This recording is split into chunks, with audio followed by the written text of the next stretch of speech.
عليكم ورحمة الله وبركاته. بسم الله الرحمن الرحيم. رب اشرح لي صدري ويسر لي أمري واحلل عقدة من لساني يفقهوا قولي. Рұқсат етсеңіз мен татарша сөйлердім. Мен де шарашым құрыш жазылған ең мақсус. Мұнда татарстана қайтабыз, біраз татарша ешітірге. Оқымайбыз ғана. Соған көрі шарашымның рухи һәм ахлақи үстіруді исламның әһәмиеті деген шарашымна сізге тәлім етергә телим. Һәм бірінші шаратта бұл бәлки шыннан да шығыш күнінің керек түгіл, қайбір фикірлер ғарып тілін оқыту һәм дінімізге үйрету, сол уақытта татар тілінде һәм ғұмымда татар боларақ ислам динінде болған кішілер дүнияға қараш өзгеру һәм дүнияға қарашының неше өсуі һәм бигрәк тә Татарстаннан читтә болған уақытта. Мұнда татарлар бірге бірләшіп яшәгәндә біләбез һәр вакытта һәр беребездә чалу гомергә татарның иң зур мәркәзе булды, иң нык көчле мәркәзе булды. Иншалла шулай булып алга таба да калыр. Ләкин Мәскәүдә Аллаһка шөкер Мәскәү һәм Мәскәү янәшәсендә бәлки миллионга якын татар яши торгандыр. Ләкин алар мондагы кебек бер түгел. Ләкин барыбер да татарлык рухы көчле, дини рухыбыз көчле, ләкин беразна шушы динебезне барыбер ныгытырга кирәк, куәтләргә кирәк. Шул юнәлештә шушы шәхесне тәрбияләүнең әһәмияте бик мөһимлеге турында әйтәсебез килә. Һәм гомумән соңгы вакытларда динебезгә булган тискәре мөнәсәбәтләр барга килгән вакытта ничек итеп ислам динебезне ничек яклый алабыз, ничек итеп ислам динебезнең үрнәкләрен күрсәтә алабыз. Менә шуның өчен беренче чиратта шәхеснең рухи һәм әхлакый белемнәрен ничек шушы белемнәренә нигезләнеп, аның үзенә карата һәм башкаларга карата, җәмгыятькә, эшкә, дәүләткә, ватанга һәм гомумән дөньяга карата мөнәсәбәтләрен құру сәләтен камилләштерү, менә шушы шәхеснең үсүен дип билгелибез. Ләкин шәхеснең үсүен билгеләгәндә һәм менә шушында ислам диненең роле дигән вакытта беренче чиратта әйтеп китәсе килә, тукталып китәсе килә, нәкъ менә ислам дигән сүзнең үзенең мәгънәсенә. Ничек без менә ислам дигән сүзне аңлыйбыз? Беренче чиратта ислам дигәч без әлбәттә Коръәннән аерылгысыз беренче чиратта игътибар итәбез Коръән дигән сүзгә. Һәм әгәр дә Коръәнне без тулысынча укып, аңлап, аның буенча эш йөртергә тиешбез икән, без беренче чиратта әлбәттә Коръәнне гарәп теленнән башка аерып карый алмыйбыз. Шуңа күрә биредә шәхесне исламның ничек шәхесне тәрбияләүдәге әһәмиятен күрсәткәндә, әлбәттә гарәп теленең өйрәнү, гарәп телен белүнең әһәмиятлеге һәм дә гарәп теленең ул Аллаһ Тәгалә тарафыннан шушы үзенең изге китабын бирү өчен сайлап алынган һәм шушы гарәп теленең үзенең бер муҗизасы булуы һәм дә гарәп теленең үзенең бер кешелек өчен зур бер нигъмәт булуын без аңларга кирәк. Һәм дә шуңа күрә ислам дигән сүзнең нәрсә дип әйтәбез? Без нигездә китапларда язылалар, исламның тулысынча Аллаһ Тәгаләгә бирелү дип. Ләкин лингвистик яктан тикшергә өйрәнгәндә без күрәбез. Ислам дигән сүз әлбәттә сәлимә дигән 3 хәрефтән барлыкка килгән һәм ислам әсләмә дигән баптан ясалган һәм кеше беренче чиратта шушы сәлимә дигән фигыль нәрсәне аңлата? Сәлимә дигән фигыль беренче чиратта тыныч булу дигән сүз. Тыныч булу һәм башкаларга зыяны килмәү дигән сүз. Шуңа күрә Пәйгамбәребезнең бер хәдисендә беләбез, шулай бит. Кемул мусульман кеше дигәндә, мусульман кеше башкаларга теле һәм кулы белән зыян китерми дигән сүз. Менә шушы башкаларга тел һәм кул белән зыян китерми дигән сүз гомумән мусульман кешенең инде яшәүенең һәм дә шәхесне үстерүдәге төп принципы булырга тиеш. Чөнки без бу вакыт һәрберебез беләбез, шулай бит. Дөнья, тормыш, яшәүебез безнең ул көзге кебек. Менә әгәр дә ничек син башка кешегә карыйсың, ул кешеләр дә сиңа шулай карыйлар. Шуңа күрә әгәр дә сиңа башка кешенең елмаюын теләсәң, син беренче чиратта үзең елмаярга тиешсең. Әгәр дә башка кешедән син кичкенә генә ниндидер хөрмәт яки игътибар итсәң, син бу башка кешегә үзең игътибарны бирергә тиешсең. Шуңа күрә биредә ислам динендә бөтенесе дә ачык, менә шушы башка кешегә зыян китермәү, зыянлы булмау һәм дә булар мәсәлән гарәпчә Русча сүзлекләрдә күрсәтелгән мәгънәләр буенча әйтәсем килә.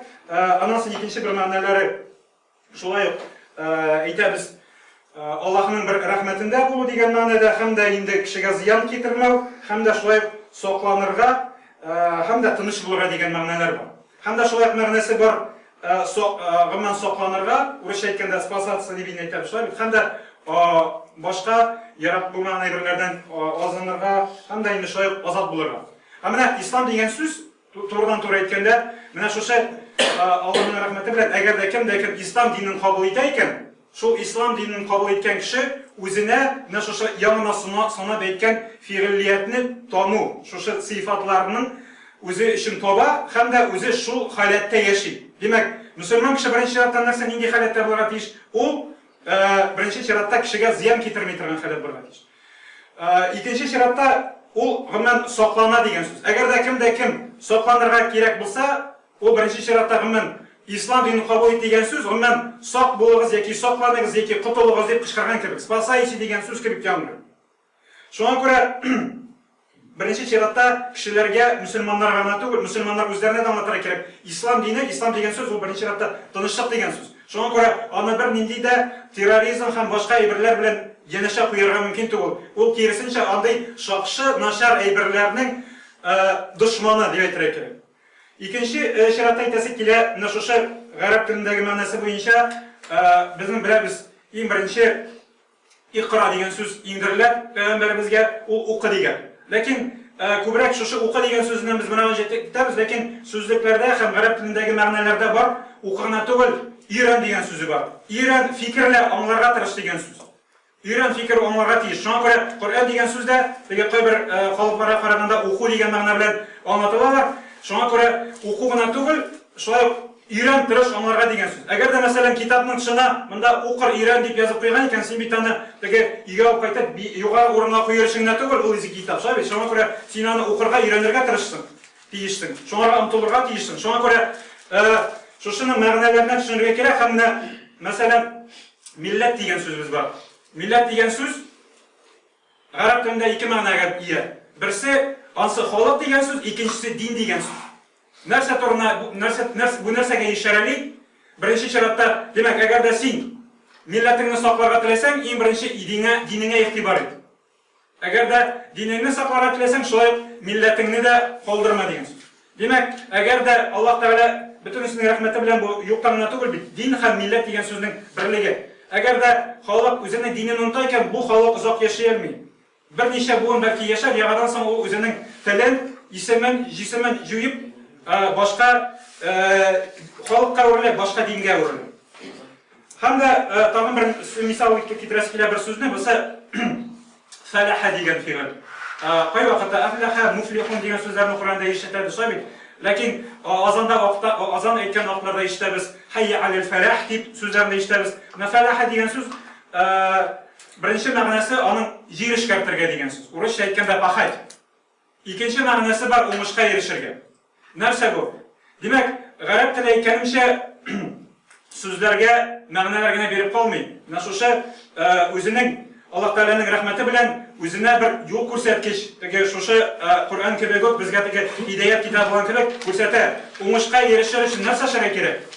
Шуңа күрә әйтәбез азанда хәр хайя алел фәлах, уңышка ашыгыз дип, шулай бит. Син эшләргә тиешсең, син үзең көч куярга тиешсең, син җир эшкәртәсең, башкасын эшкәртәсең, бер тир түгәргә тиешсең. Шул тир түгүнең ләззәте ул шулай динебезнең дә ләззәте. Гарәп теле һәм ислам дине ул мәчеттә дуа кылып торганы түгел. Үзенең көчең белән, үз көчләрең белән шушы Аллаһның рәхмәтенә ирешү. Кеше шуны хәләте, шуңа күрә шушы булган әйберләр шулай шәхесне нәрсәгә тәрбияли, шәхесне алар хезмәт сөяргә тәрбияли. Шәхескә һәм башкаларга карата мөгамәләдә җайлыйлар. Шуннан соң тагын бер грамматик әйбергә генә күрсәтәсем килә, гарәп теленең шушы асыл нигезен, чөнки мәсәлән фигыльләрне өйрәнгәндә без өйрәнәбез. Гарәп теле фигыль ниндидер булса хәрәкәтне генә түгел, шулай халәтне дә күрсәтә. Менә ягына әйткәнчә. Халәтне күрсәтә торган фигыльләр ике төрле була. Халәтләр бар, даими халәт һәм вакытлыча халәт. Даими халәтне белдерүче фигыльләр безнең фәилә шәклендә ишалар, әгәр дә даими булса фәүләр. Менә даими халәттәге мисалларны китерәс килә. Мәсәлән, фәриха, шатланырга дигән, яки хәзинә, кайгырырга. Нәрсә бу? Бер яктан караганда, гарәпчә караганда бу бер кәсрә генә, әгәр дә асына төшеп карасак, бу безнең саклануыбыз. Чөнки Аллаһ Тәгаләгә без рәхмәтле булырга тиешбез, чөнки бу безнең вакытлыча халат фигыльләре белән ясалган. Чөнки менә бу шатлык шикле, Аллаһның рәхмәте белән. Һәм кайгы шулай шикле. Әгәр дә бу халатлар даими булса, кеше һәрвакыт шатланып йөрсә, ул нәрсә була? Ул тиздән шаша, ул кеше озак яшәй алмый. Әгәр дә кайгыда утырса, шулай ук ул кеше дә озак яшәй алмый. Шуңа күрә Аллаһ Тәгалә Куръан Кәримдә әйтә: "Ла тафраху, инналлаха ла юхиббул фарихин" ди. Инде дөньягызны онытып шатланмагыз, чөнки Аллаһ Тәгалә андай дөньяларны онытып шатланучы кешеләрне сөйми ди, яратмый ди. Шул ук вакытта бар хасуна дигән фигыль.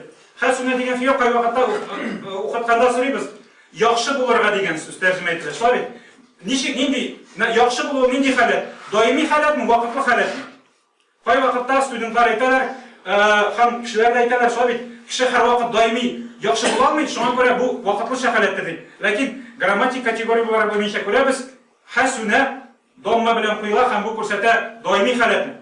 Бу нәрсә турында сөйли? Димәк, Аллаһ Тәгалә нәкъ менә шушы гарәп телен бирде Куръанның мәгънәләрен җиткерү өчен, кешеләр фикерләсеннәр өчен. Һәм Аллаһ Тәгалә кешене үзен яратты, һәм үзенең яраткан бәндәләрен Аллаһ Тәгалә безгә караганда бәндәләр кандай яхшырак белә. Шуңа күрә Адамның менә табигатендә яхшылык бар. Шуңа күрә яхшылык ул даими халат. Кешеләр һәр вакытта да яхшылыкка омтылырга тиешләр. Әгәр дә син яхшы булмасаң да һәр вакытта да шуңа омтылырга тиешләр. Шуңа күрә дуа кылабыз шушы фигыльдән ясаган: "Раббана атина фид дунья хасана ва фил ахирати хасана ва кина азабан нар" дип. Я Раббым, безгә бу дөньяда да, ахират дөньяда да яхшылык бир дип. Ләкин яхшылык бирер өчен син нәрсә эшләргә тиеш? Син үзең беренче чиратта яхшылыклар кылырга тиешсең. Яхшылыклар кылмыйча гына алга таба китеп булмый. Шуңа күрә булар һәр вакытта да безне уйландырырга мәҗбүр итә торган әйберләр.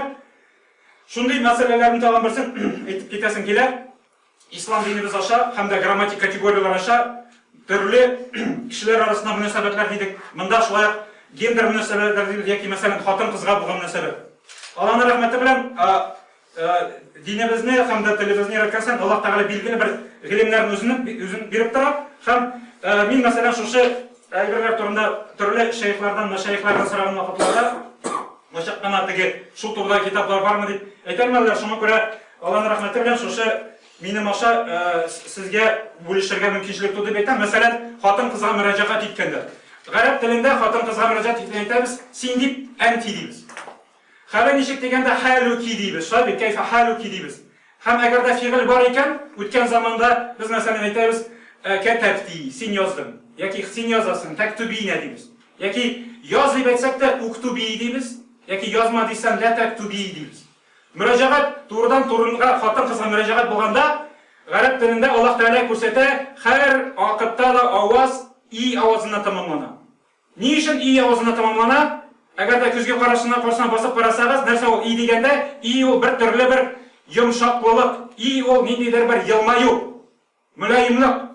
Шуңа күрә Аллаһ Тәгалә башка вакытта юк бит ул. Ул дигән вакытта, ул хатын-кыз дигәндә, яки хатын-кызлар дигәндә бердән бер вакытта турыдан туры хатын-кызга мөрәҗәгать иткән вакытта Аллаһ Тәгалә менә шушындай йомшаклыкны күрсәтә. Әлбәттә, теге Куръанның башка әхкамнары буенча, хөкемнәре буенча да без беләбез хатын-кызның дәрәҗәсе ничек ислам килгәч күрсәтелүе, ләкин Аллаһ Тәгалә менә шушы грамматик категория аша күрсәтә.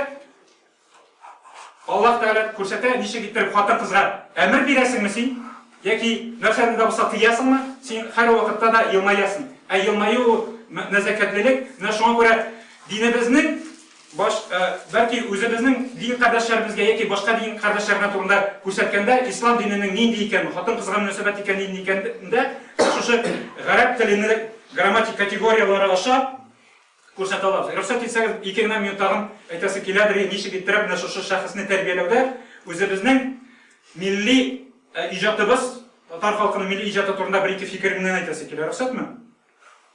Беренче чиратта әйтәсе килә, мәсәлән, Габдулла Тукай иҗатына мөрәҗәгать итеп, чөнки әлбәттә урта гасырлар әдәбиятларын бик өйрәнергә кирәк дип бүгендә сүз булды ул турында шабит. Габдулла Тукай турында да әйттек, чөнки беренче чиратта алар нәрсә яздылар. Мәсәлән, туган тел турында әйтәсе килә. Туган телнең соңгы куплетын без әйтәбез, Габдулла Тукай язган, и туган тел синдә булган иң элек кылган дугам, ярлыкагыл дип үзем һәм әткәм әнкәмне Худан. Шушы ярлыкагыл дип үзем һәм әткәм әнкәмне Худан дигәннәре безнең Куръани Кәримнән, Ибраһим сүрәсеннән, Аллаһумма гфирли ва ли валидайя. Турыдан туры татар теленә тәрҗемәсе. Şuna göre bizning millatdoshlar ham boshqalar da chiqamiz da tug'an til turunda Abdullah To'qayning shi'ri til turida deymiz. Lekin bu shi'r til turida emas tugul. Men aytaman. Masalan, unda aytayim şolay jırlar abiyim beşikte terbiyetkən şunday. Aytam babay qo'ya. Ati qo'ya. Ati albatta ishlagan islom dini negizlari bo'yicha oilani to'yindirish uchun. Babay albatta xo'jaliklarni qaragan bu narsa to'g'risida so'ylaydi. Oila yashagan birga. Ati yani bilan abi babay birga yashaganlar. Niye için? Çünkü odatda 20-25 oila qurarlarda yoshlar hali bolalar tug'ib chiqadi. Bolaga tarbiyani kim beradi? Ati analar o'zlari hali bolag'ini. Bolani elektrikdan totar oilalarında abilar babaylar tarbiyalaganlar. Hamda biz aytgan ilmlar boshlang'ich bilimni, o'rta bilimlarni bola tug'andan so'ng ular endi kichkina vaqtdan Qur'on oyatlarini, payg'ambarlar tarihlarini hamda shusha namoz shartlarini, aqida ham boshqa fanlarni abi babaydan bilib kelganlar. Hatto madrasaga borganda, bilmayman, dursini aytganda, bizning universitet darajasida balki tag'inda yuqori darajada bilib bora turganlardir. Chunki u kunda bora turgan, doimiy bora turgan proses. Aytdik bit klassdan tış yoki o'quvdan tış bo'lgan doim istamak kerak deb. Mana shunday ebrlar bora turgan ebrlar. Shunga ko'ra aytasi kelar, Abdullah To'qayning tug'an til shi'ri til turundan tugul, kichkinagina bir musulmon oilasi turundagi bir modelni ko'rsata turgan. Agarda shu ravishda biz yashasak, millatimizni saqlay olamiz, nig'ata olamiz, hamda ularning ijodida ko'ra olamiz. Necha gitar Shurali shi'rida narsadan boshlanadi. Yosh yigit bolta tutadi, o'rmonga borib, o'tin kisa. Payg'ambarimizning hadisida shulay bor. Agarda xayr so'rashib kelgan vaqtda mana payg'ambarimiz narsa deydi, mana deydi, yingdagi ebrlarni olib keldi-da, ebrlarni sotib 2 dinarga birsini boltala, ikkinchisini rizqlar oldirdi, hamita bordi, o'rmonga bordi, o'tin ishladi, 15 kun bo'yina mening yanimda ko'rinmadi. Shundan so'ng xizmat bilan u kishi shundan da ko'ra, xayr so'rashib bergancha o'z kishim bilan g'ammat tabu yaxshi ekan deydi. Abdullah To'qay buni hadis deb so'rab turgan keragi yo'q, lekin shi'rin Shurali shi'rini boshlaganda u shushlay turib, na hadisdagi berilgancha bek motor ettirib tafsirlab so'ylaydi. Na shuslar biz o'zimiz qo'llanarga tegishmiz yosh buvinni tarbiyalarga, kishining shaxsini tarbiyalarga hamda shunday shaxslar tarbiyalab bugungi kunda muhim. Shunday shaxslar bilan Alloh bersa, millatimizni de, elimizni de, vatanımızda olib boramiz. Rahmat, zo'r e'tiboringiz uchun. Ayet. Siz ikki kategoriya ko'targansiz. Ikki so'z, u so'zlarni kategoriyalarga ayiramiz. Birinchi kategoriya diniy kategoriya deb aytamiz, diniy kategoriya, Ayet. Mana siz aytdingiz, qutqaruv ham o'z-o'zini saqlov. Ayet. Mana bir so'rovim bor. Mana bu saqlov, qo'rqoqdan keldi. Nasıl aytdingiz? Qo'rqoq, Yo'q, bunda qo'rqoq degan ma'noda, bunda balki tatarchaga to'g'ridan-to'g'ri tarjima etganlarga ochiq bo'lmagandir. Bu islom degan so'z ma'nosini aytasiz, hisoblaydi. Mana siz ro'y islom Saqlanasiz, bunda g'imman agarda ko'rsata, islomda bo'lsang, sen saqlana olasan degan so'z. Bunda qo'rquv degan to'g'ri kirisincha agarda narsada bo'lsa, masalan, o't yonayotgan tegi pajam bo'layotgan kishiga aytishadi, qutulug'iz deydilar, shabitdagi. Bundan nidedir bir afat bardır. Şuşa ma'noda da shulay islom degan so'z yong'iri. Islom dinini qabul etigiz degan ma'noda. Qutulug'iz degan so'z. Ikkinchi so'z qutqaruv. Qilgan amallardan sizlarning bir desa ziyon qilishlar uchun zarar bo'lsa. Men qutula olaman. G'imman kishisicha narsa dedim, ol narsaga teng. G'imman kishi agarda tahorat olar ekan, namozga borsa ekan, u kirisincha qutula, ziyonli ibrlardan deydi. O'zini chistata doimiy ravishda. Shunga ko'ra yaramagan ibrlardan ham boshqalardan balki kishi kunida o'qitdi, lekin ya'ni ish boshqargan ish qutqaruv, o'zini qutqaruv. Inshaalloh ham shu o'zini qutula olmasam, sen bir nechta. Chunki islom dinida indulgensiya degan so'z yo'q. Agarda ish amalni boshqarsang, Alloh taolaga tavba qila olasan. Ondan so'ng ranjitgan kishini borib g'afur so'ray olasan. Shunga ko'ra bu amallar butunsiz Alloh taolaning rahmatlari bilan shu ma'nosini, islom ma'nosini yoziladi. Islom упреждает и предупреждает. Albatta. Ham bizga shu ma'nolarni kishilarga anlatishga tirishishimiz kerak inshaalloh. Ozod efendi, endi bir ne bor. Mana islomning tarjimasi o'sha aytganda endi это же одна из формул нравственности, не делай другого того, чего себе не желаешь. Шулай bo'ladi. Shu ma'noda aytadi, shular bilan shu shaxs to'g'risida vaqt qisqa bosh aytib turmadim. Chunki payg'ambarning ikkinchi bir hadislarida aytadi, agar dedi boshqa kishiga da o'zingizga tilagan naybirni tilamaganga qadar sizning iymoningiz kamil bo'lmas deydi. Shunga ko'ra agarda siz iymonni kamillashtirishga tilaymiz ekan, o'zimizning borimizda baxtli bo'larga intilamiz. Shunga ko'ra bu dunyoda g'ana to'g'ri mangulik dunyoda da shunga ko'ra agarda biz o'zimizga jannatni tilaymiz ekan, biz boshqalarimizga birinchi sharatda jannatni tilaymiz. Agarda biz o'zimiz suv ichishga tilaymiz ekan, biz boshqa birinchi sharatda o'zimizning din qardashimizga, millatdoshlarimizga ham boshqa kishiga taqdim etishga tegishli. Shunga ko'ra payg'ambar zamonida agarda taqdim etsalar, aylanib keladigan bo'ladi. Shunga ko'ra o'zingga tilagan naybirni birinchi sharatda boshqalarga tila, albatta yaxshilik ma'nosida eng yaxshi naybirlarni shunga ko'ra boshqaga. Shunga ko'ra sadaqa berganda ham boshqa berganda kerakmagan naybirini tugul, akirisincha o'zingga tilagan naybirni eng yaxshisini olib bergan kerak.